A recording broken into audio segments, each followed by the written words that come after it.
It is testing time for Tessie, and she and I are here at the testing place. This is just for intake. I am so nervous right now. Yeah, she's just got to get through to this so that they do the actual test on her, the actual ADOS. But I'm still pretty nervous. Here we go. See, we just finished Tessie's eval, and it went well in terms of she is going on for her autism testing, and our new day is February 26th. So that's really good news because that's what needs to happen. Oh, sweet girl. You're sleepy, huh? Okay, let's go. Let's go over to Maggie's school, okay? So I already said on those 2 little clips that we made it past the first session today. Basically, this was the introduction session.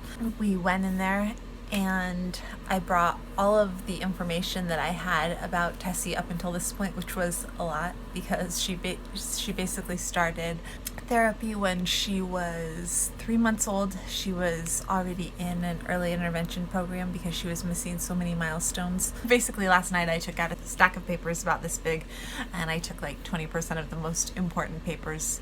And then the social worker watched Tessie for a while, interacted with her, asked me a lot of questions about what she can do. We did the chat, which is a autism, basically like warning signs checklist that if you have concerns about your child, you can go online and look at that. And it's actually pretty helpful if you have concerns. And another checklist that was longer, that was a lot of the same questions as the chat. And the social worker sent her through to the next step of the process, which is testing. It was good news. It was not a surprise. It was still kind of nerve-wracking. I don't know why I get nervous. I have done this before. I've been here before. It still makes me really, really nervous that something's going to go wrong. I feel like, I don't know, I've been waiting for this for so long, and it's so important for her. Yeah, it makes me very nervous.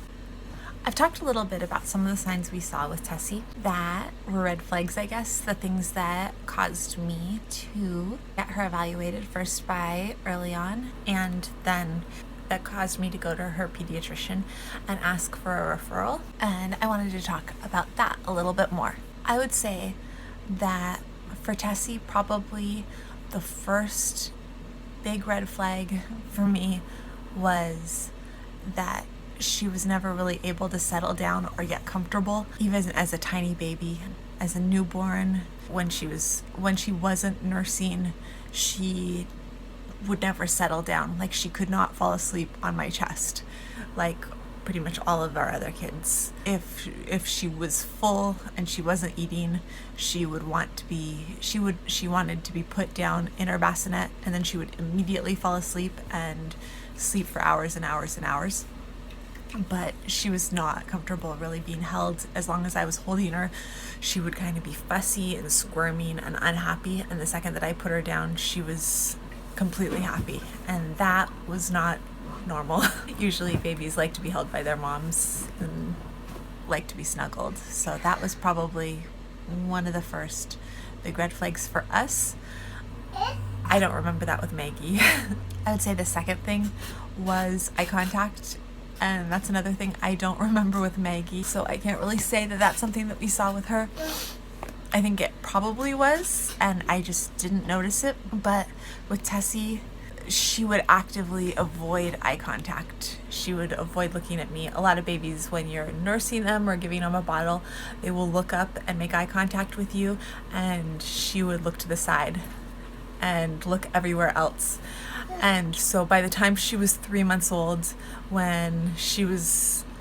if you like put your eyes in front of her eyes, she would immediately look away. And I was actively seeking out, trying to make eye contact with her, and she was actively avoiding it. And that was kind of a big red flag for us. And that was when we did the evaluation, and it was really, really clear during the evaluation that she was avoiding eye contact, they brought all these colorful toys and black and white toys with really bold patterns on them and put them in front of her face and moved them from side to side in front of her face. And she wasn't tracking them. She'd look straight ahead. She wouldn't follow them back and forth with her eyes. Then they took blocks and they clapped the blocks right next to her head, and she laid there and didn't move. They rang a bell next to her head and she just lay there and didn't respond at all. And so that got us, that ended up with her being sent for an audiology exam, which came back normal, which we expected it to come back normal because by then we had our suspicions. Hi. Yeah.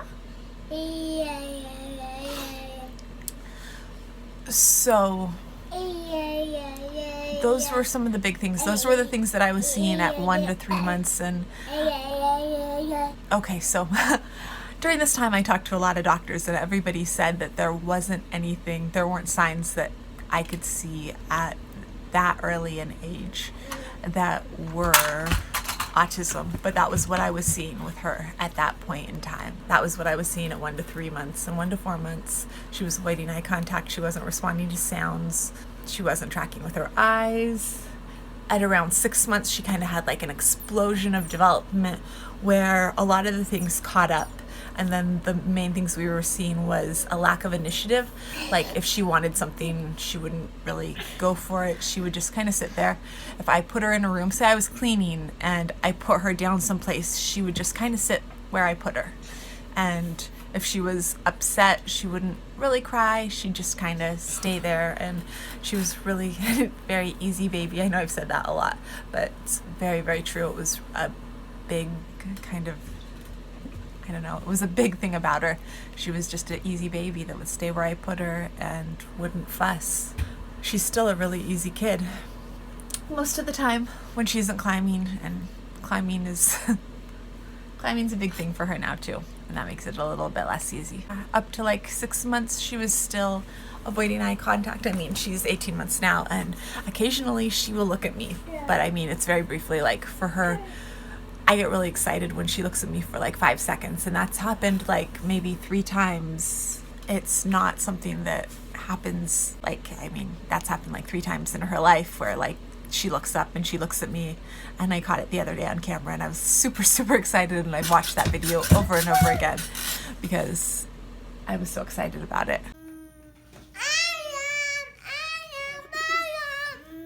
Good looking, Tessie. I guess because of Maggie, I was looking for it with Tessie.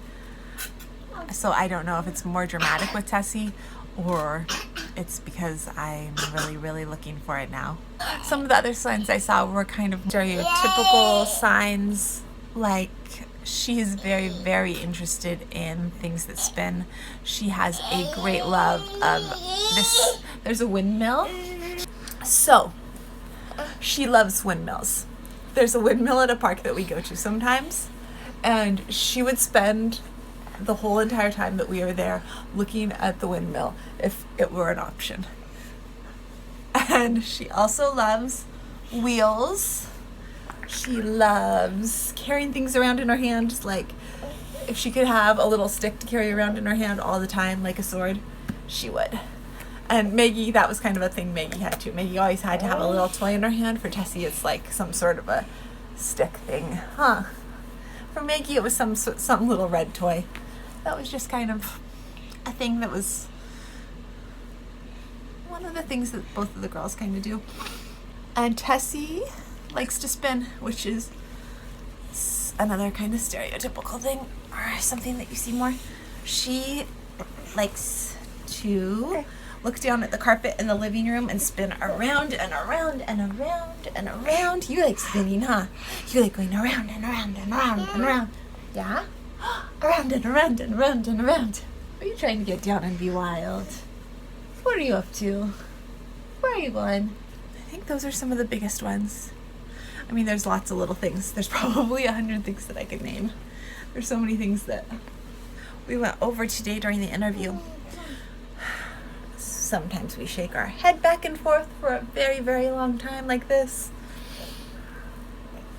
Yes, huh? Just because we like how it feels. And she definitely likes deep pressure. She likes me to hug her really, really tight. Definitely not light touches. And those were pretty much a lot of the main signs. Huh. That and the not talking. Boo. Peekaboo. Peekaboo. Hey, do you want to show them how you can blow kisses? Can you blow kisses? Look. Mwah. Mwah. Mwah. Mwah.